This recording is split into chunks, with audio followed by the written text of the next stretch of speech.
নামাজ পড়েন নাই, দয়া করে কেউ সামনের কাতারে থাকতে পারবেন না। এটা কি আমার ভুল হয়ে গেছে? না, কাসুর কুসুর করে দিয়ে একজন মুরব্বী আবার ওখানে দালালি করার কয় যে কেরে বাপুরে কেতা সব জায়গায় কি ফতুয়া বৃষ্টি করে, কত সুন্দর সুন্দর নেতা খাতা এলাকায় আইছে, এরা এখন নামাজ পড়ুক আর না পড়ুক, মুসলমান তো দেখেন কি ফতুয়া, মানে নবীর চেয়েও বড় ফতুয়া বাস।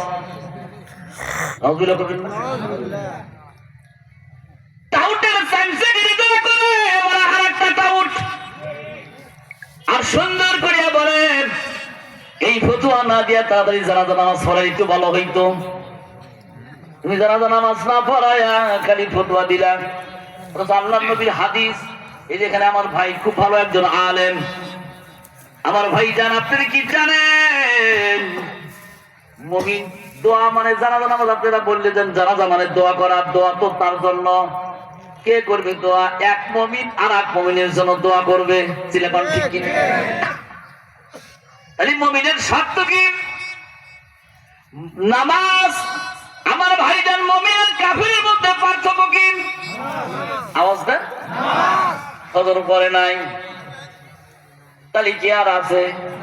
ফতুয়া কি আর আবার দেওয়া লাগবে? আমার আল্লাহ আগে ফতুয়া দিয়েছেন, অথচ তুমি ফজর নামাজ পড়ো নাই।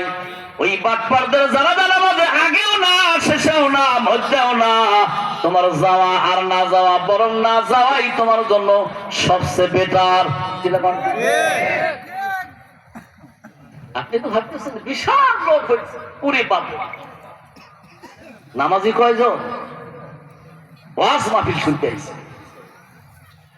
এখানে নামাজ পড়ার জন্য ওয়াজ হচ্ছে। যদি আল্লাহ হেদায়েত দেয় তাহলে উনি নামাজ স্টার্ট করতে পারেন। কি বলেন? ঠিক এক ওয়াক্ত নামাজ পড়েন নাই, আজকে ওয়াজে আইছেন,